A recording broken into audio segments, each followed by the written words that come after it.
Supreme court ने RM. Lodha committee बनाई। जैसा कि नाम ही था आर.एम. लोढ़ा। इस कमेटी ने बीसीसीआई के जमकर लोढ़े लगाए। बीसीसीआई $2 बिलियन की नेटवर्थ, 300 करोड़ की टाइटल स्पॉन्सरशिप से 60% की कमाई, 16,347 करोड़ की ब्रॉडकास्टिंग राइट से 50% बीसीसीआई की जेब में, 10 टीमों में से टोटल अर्निंग पर हर टीम के 20% अपने पास रखने वाला दुनिया का सबसे अमीर बोर्ड और टैक्स भरने के नाम पे घंटा।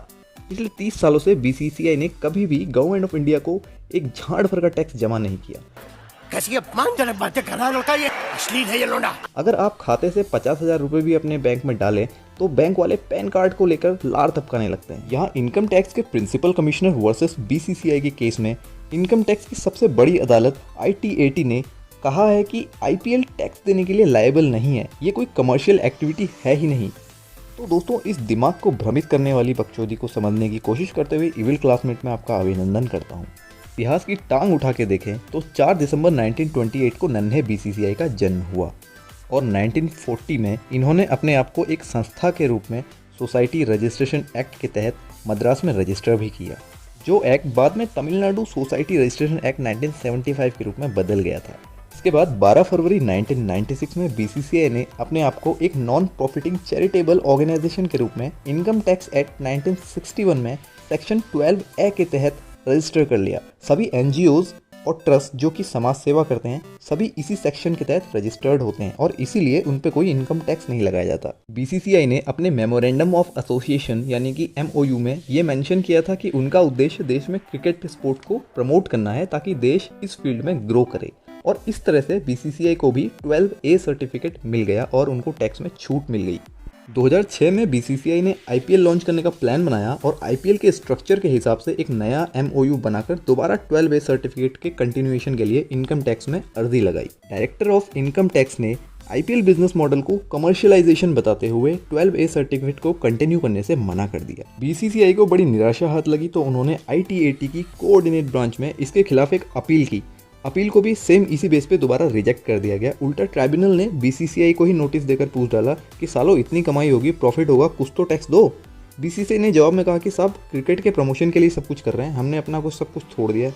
इसके बाद आगे की प्रोसीडिंग्स रुक गई क्योंकि उस टाइम के प्रिंसिपल कमिश्नर ने बीसीसीआई के खिलाफ कोई खास एक्शन लिया नहीं। IPL भी 2008 में शुरू हो गए। सब चुपचाप चल रहा था कि 2013 में IPL में फिक्सिंग का खेल सबके सामने आ गया। इन सब के बाद गुरुनाथ अयप्पन और भारतीय पॉर्न इंडस्ट्री की उम्मीद श्रीमान राज कुंद्रा जी को लाइफ टाइम IPL से बैन कर दिया गया। राजस्थान रॉयल्स और CSK को 2-2 साल के लिए बैन कर दिया गया।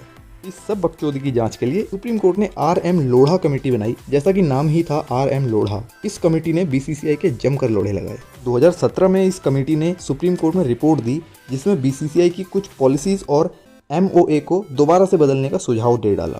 मामला हाथ से जाते देख बीसीसीआई ने 2018 में नया MOA बनाकर दोबारा से इनकम टैक्स डिपार्टमेंट में 12A सर्टिफिकेट लेने के लिए अप्लाई किया और इस बार भी प्रिंसिपल कमिश्नर साहब ने सेक्शन 2 क्लॉज 15 का हवाला देकर मना कर दिया। अब चारों ओर से उड़ते तीर आते देख बीसीसीआई ने दोबारा से ITAI की अदालत में कमिश्नर के फैसले के खिलाफ अपील दायर कर दी।